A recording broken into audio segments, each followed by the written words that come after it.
Qarşımıza bütün müasir insanları yığsaq qarşımıza, təsəvvür edin ki, o bir adamdır. Siz ona necə deyərsiniz ki, ay müasir insan, sənin dərdin budur. Nədir o müasir insanın dərdi? Ümumiyyətlə çətindir o bir insanla danışmaq. Filosoflar həmişə konkret insana danışırlar və konkret insanın ürəyində doğan suala cavab verirlər. Ümumi cavab yoxdur.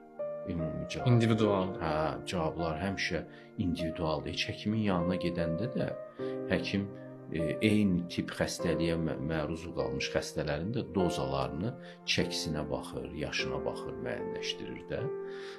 Ona görə Tarixçəsi. hə, cavablar da mütləq eyni ola bilməzlər. Təbii ki. Birisinə deyirsən tələs, o birisinə deyirsən ləngi. Bəli. Ona görə amma eyni istiqamətdə bir yoldur. Cavab ümumiyyətlə çətin. Hər kəsin spesifik problemi var. Ümumiləşdirsək, ürəyinlə əlaqəni kəşf elə. Biraz sadə yaşa. Uğur qazanmamağın özündə uğur gör.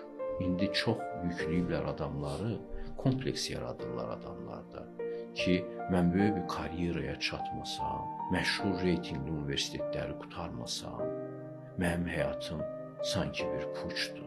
Məşhur, nə bilim, alimlərin özündə belə məşhur jurnallarda mənim məqaləm çıxmasa, mənim kitablarım böyük tirajlarla yayımlanmasa, böyük bir şöhrətə çatmasam, mənim həyatım puçdur. Sən o qədər dəyərli həyatın var ki, sənin narahat olma o şeydən. Sən elə həyatda qonşularınla söhbət eləsən belə, sənin həyatın puç olmayacaq. Sənin həyatını dəyərləndirən o məşhur jurnallar, nə bilim, milyonluq tirajlar deyil. Həyatın mənasını sadə şeylərdə görməyi bacarmalıdır insan və bu müasir dünyanın ona sırdığı uğur konsepsiyasını rədd etməyə gücü olmalıdır. Onda insan çox güclü olur. Bu, uşaqlarda çox təbii şəkildə alınır. Necə? Uşaqlar məsələ düşürlər həyətə oynayırlar torpaqla. Deyirsən gedək evə, yox olmaz, mən hələ oynayıram. Xoşu gəlir onu oynamaq.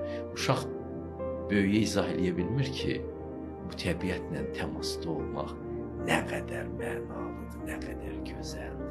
Quşların səsini eşitmək, küləyin sənin üzvə oxşaması nə qədər dərin bir prosesdir. Mən bunun üçün gəlmişəm yer üzünə. Uşaqlar böyüklərin ona sırdığı uğur konsepsiyasını, gərəkliliyi qəbul eləmirlər. Öz həyatları ilə ciddi məşğul olurlar. Sonra ağlı böyüdükcə biz insanları az